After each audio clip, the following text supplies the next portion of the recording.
Mr. Speaker, this week we learned that 3 British schoolgirls between the ages of 15 and 16 left their families and have gone to fight with ISIS in Syria.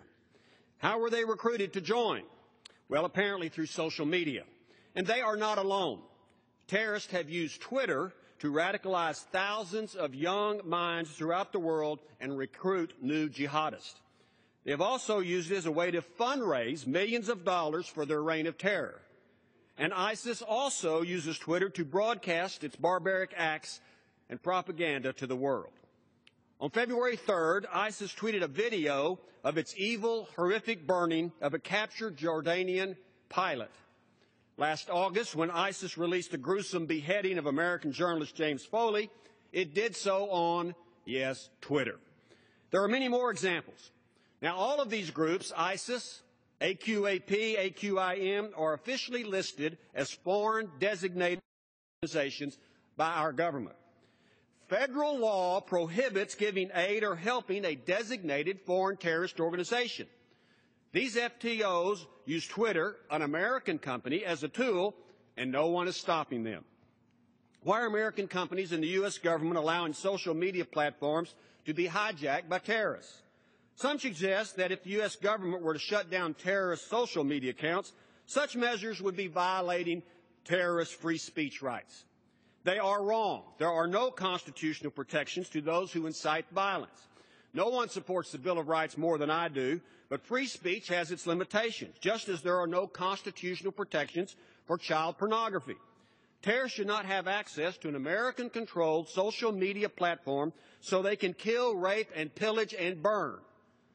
There's precedent for this position. The Supreme Court has already ruled and held in the case of Holder versus Humanitarian Law Project that if someone has aided a foreign terrorist designated organization, they do not have constitutional protections of free speech. Twitter has argued that the feds do not want the terrorist Twitter accounts taken down because the feds want to track the bad guys. However, keeping these Twitter accounts up has neither stopped nor slowed terrorist recruitment, propaganda, calls for violence, and their fundraising efforts.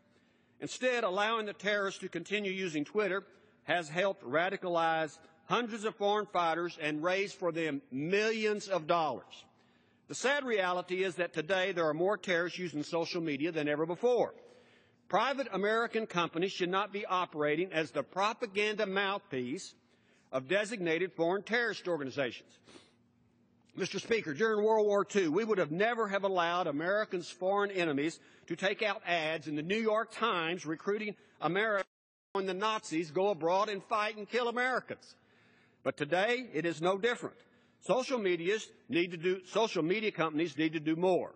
Private companies not only have a public responsibility, but a legal obligation to be proactive. Here's what Section 219 of the Immigration and Nationality Act says: that it is unlawful to provide a designated foreign terrorist organization, like ISIS, with material support or resources, including property, tangible or intangible, or services. That's about as comprehensive as you can get. You don't need to be a law school professor to understand this law actually applies to Twitter. It is mind-boggling to think that those who behead and burn others alive are able to use our own companies against us to further their cause. This is nutty. But that is exactly what is occurring. As a result, there are more than 15,000 foreign fighters, many of whom have been radicalized online, now fighting in Iraq and Syria. This is more than there were in the 14 years of war in Afghanistan. Designated foreign terrorist organizations should not be allowed to use private American companies to reach billions of people with their violent hate, propaganda, and recruitment. It's time to put a stop to this. It's time for Twitter to take down terrorist accounts. And that's just the way it is. I yield back.